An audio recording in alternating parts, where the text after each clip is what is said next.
Welcome back to the Midlife Ride. Today we are making one of our favorite Asian dishes on our Traeger grill, and that dish is Char Siu pork, which is made with pork tenderloins. One of the great things about pork tenderloins is that they're really simple to prepare. If you find a marinade you like, it's just a matter of making the marinade, usually letting the marinade overnight, although in the case of the Char Siu pork, we're letting that marinade in the fridge for 24 hours to really let that flavor get in there. And we'll put in the description below the ingredients that go into the marinade, but it's made up of sweet soy sauce, hoisin, honey, oyster sauce, sesame oil, and canola oil. Now, while it's really simple to do, it might take you a little bit of legwork to find some of these ingredients. You might have to go to some Asian markets to find a few of those. But believe me, it's totally worth it. We have the grill outside at 375. We'll be cooking at that temperature for the duration of the cook, and we'll let them go for about 30 minutes before we go back out and check them and start to baste them for the rest of the cook. That's where they get really delicious. And one more thing, when you take these out of the marinade, do not throw the marinade away, because we're going to be using that later on to start basting the tenderloins. This is where that outer layer will really get built up and you'll really get that flavor into the tenderloin. So our Traeger is up to temperature at 375, and we're going to put the tenderloins on the grill now. And as always, we have our water pan in there.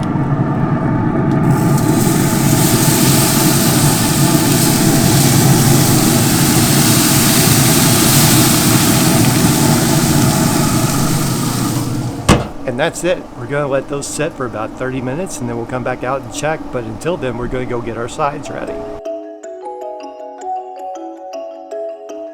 With our Asian pork tenderloin, we are going to make quinoa fried rice and simple sesame noodles. They are probably some of my favorite sides ever, because they're extremely tasty, and the best part is that they're so easy to make. They take almost no time at all, honestly. I think the most time you're gonna spend, or really not time, but planning that has to go into it, is making the quinoa a day ahead of time so that it's cold and has been refrigerated. Otherwise it gets kind of soggy.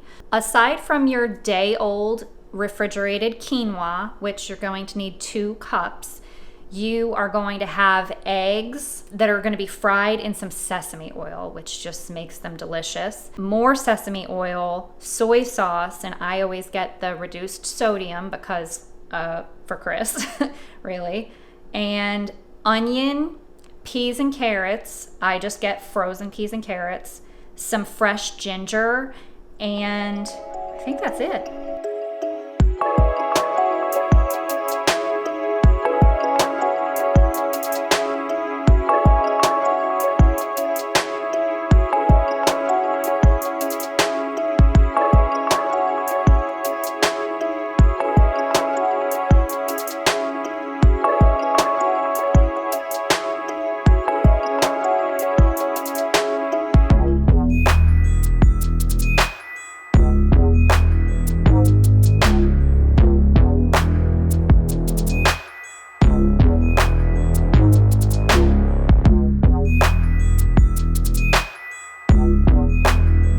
All right, our first 30 minutes is almost up, and we have taken our reserve marinade and mixed back in 2 tablespoons of honey to thicken it up a little bit before we start basting the tenderloin.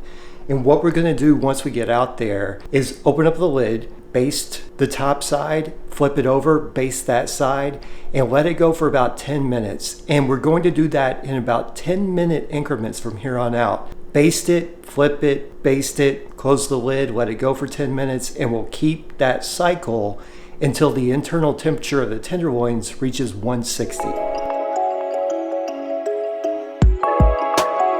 Our simple sesame noodles. We have lo mein noodles, which we get from a local Asian market. If you don't have something like that available, you can use any kind of pasta, really, spaghetti, linguine, fettuccine, whatever you feel like using. The sauce is really mainly sweet soy sauce sesame oil, and rice vinegar. The other stuff is optional.